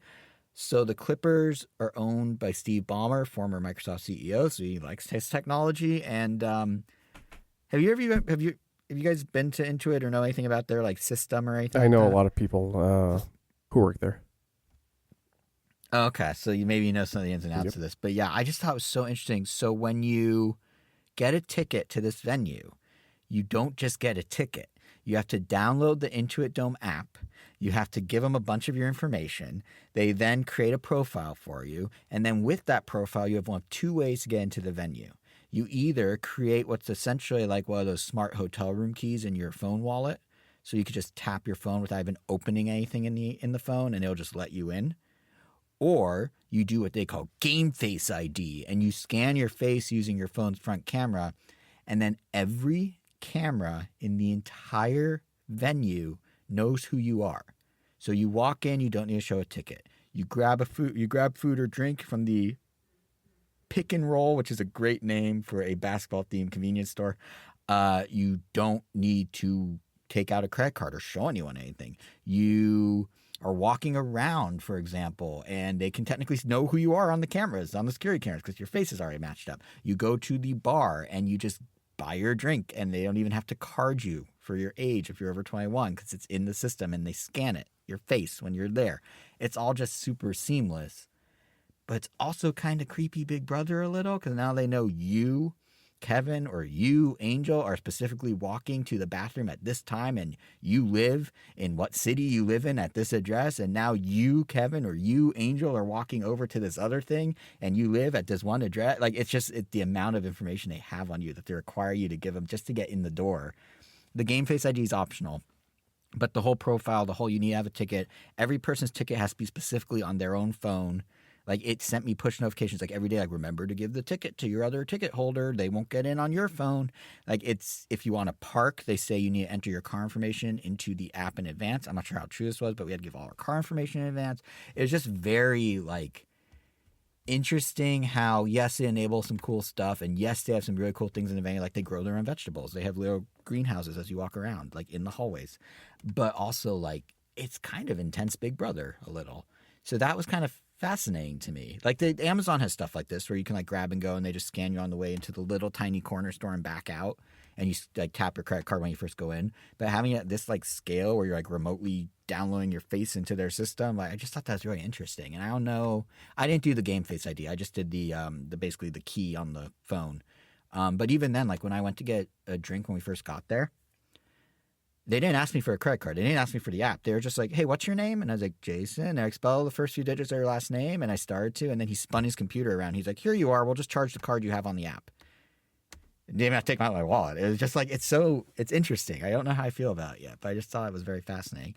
But then, of course, they also have some cool stuff technology-wise. So every single seat, you know how the new things at for big concerts is they give you a wristband that glows and it can like sync up with everyone else's wristbands. They can do like cool color stuff in the crowd.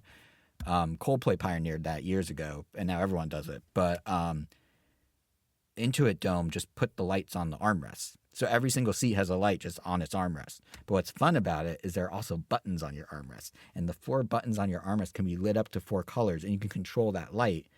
They didn't use it for the concert for FireAid, but they did use it for the pre-show where they put trivia on the Jumbotron, like ring screen thing that was around the arena. And you could press buttons on your armrest that were built into the seat and matched up with the answers of the same color. And whoever was fastest, it would actually tally, and you could see like everyone's points. And at the end of the trivia, it would announce which seat won that round. And like you could look around the arena, and every question everyone answered, you could see the color on their seat that matched the answer that they gave. Like I just thought, for all the Big Brother stuff, something like that is actually kind of fun and cool and totally unnecessary, but a nice little treat. They also had power plugs, USB-C plugs in every single seat. So like the venue itself is very modern and very cool. And FireAid was a very fun experience that was for a very great cause, but it was really interesting just to experience all that technology in that way. Like it felt like we were at like an arena from the future or something. Like I don't know, it was kind of trippy, but yeah, that was basically all I wanted to say. I just never experienced anything. Like I've been fortunate enough to attend a lot of shows and go to a lot of different arenas and stuff, and I've never experienced anything like some of the stuff they want us to do for Intuit. So it was interesting. Cool arena though, but it was definitely kind of like somewhere between cool and kind of creepy. And I'm still not entirely... I flip-flop every time I think about on which side I lean. Like, was it cool or was it creepy, the amount of stuff they needed? But it was definitely different. So if you ever a chance to go into Intuit Dome just to experience that and have your data be snatched away, I'd say do it. But yeah, it was interesting. Well, I mean, it sounds like you were pretty into it. I was just fascinated by it. Like I love technology being applied in different ways and like interesting new uses of it and stuff. So I was very into like going through it and experiencing it and seeing what it was like. But I was also kind of flummoxed by the extent to which they did it. So, but the show was great. Even though it's not a surprise that we were at the other venue, it was still a really cool show. They had actually really a cool moment I should shout out. So Stevie Wonder, Red Hot Chili Peppers have a version of Stevie Wonder's Higher Ground that I like a lot. And I was kind of like, well, Chili Peppers are at the Forum. Stevie Wonder's over here at our venue. Like, it's not that far apart. They could come over if they wanted to. So Stevie Wonder starts playing Higher Ground. And then Sting comes out and does the vocals, which was kind of cool. And then Flea from the Chili Peppers just pops up out of nowhere in, like, this full 70s garb. And it was, like, just, doing his crazy, like, Flea moves he does when he plays the bass for Chili Peppers. And that was a really cool moment where the 3 of them were doing a song. Because that's something that's never going to happen again. And it's for a good cause. And it's just like, wow, this does kind of feel like a special moment. And what was really nice about FireAid as well is they did all these, musical acts and things, but they also had a lot of people who were impacted or who were helping with the fire, like helping with people after the fire. They got to come up and be on stage. And like, there's one guy who like had to evacuate the Palisades, and I guess his dad didn't want to go and was being kind of stubborn. And long story short, he was saying his dad ended up staying behind, had to spend the night in a parking garage underground to not get caught in the fire. But what did get caught in the fire were all of the family's possessions, including a drumstick from Green Day that he was extremely proud of getting during a concert. And then Green Day was playing over at the Forum, so lo and behold, I think it's Trey Cool from Green Day one of their members just popped up with a drumstick and gave it to this guy who and he was like so happy that this moment happened after everything's been through. There's a lot of like very touching moments like that. So it was a very cool experience to be part of. But anyway, so that's what I wanted to say about Intuit Dome and FireAid, I guess. Thanks for listening. Well, sounds like you were very much into it. You already used that. But I didn't even catch him saying it the first time because I was still going. Probably Like, I because you was so were very rambling much that I didn't into it. Nope, that's You know, one could even say I was pretty into it. all right. Yeah. Let's wrap the show up. All right. Well, let me pass it back to Jason as he seems to be pretty much into it. You know, if you're pretty into it, and it being this podcast, I have good news for you. You can find us on all the apps. If you haven't subscribed to us yet, we are on Apple Podcasts, we are on Spotify, we are on iHeartRadio, we are on TuneIn, we are on Amazon Music, we are on Pandora, we are on YouTube. Rand Nintendo is the name. That is also our Twitter handle, Rand Nintendo. A great way to make sure you don't miss any episodes. Individually, if you are into it, and it being the three of us, each of us are on social in various ways. Angel said at the top of the show he's been using his World of Weros more for illustration, so go check that out on Instagram. Kevin is on Twitter and Blue Sky still, right? At KVN Gomi. And you can find me on Twitter and Threads at JSR7. And quick shout out to the Threads community. The worse the punny comments I make in my posts are on Threads, the better they seem to do. So I have found my people, and I thank my people for being so into it. So with that, back to you, Nice. Angel. Well, let's pass it to Kevin.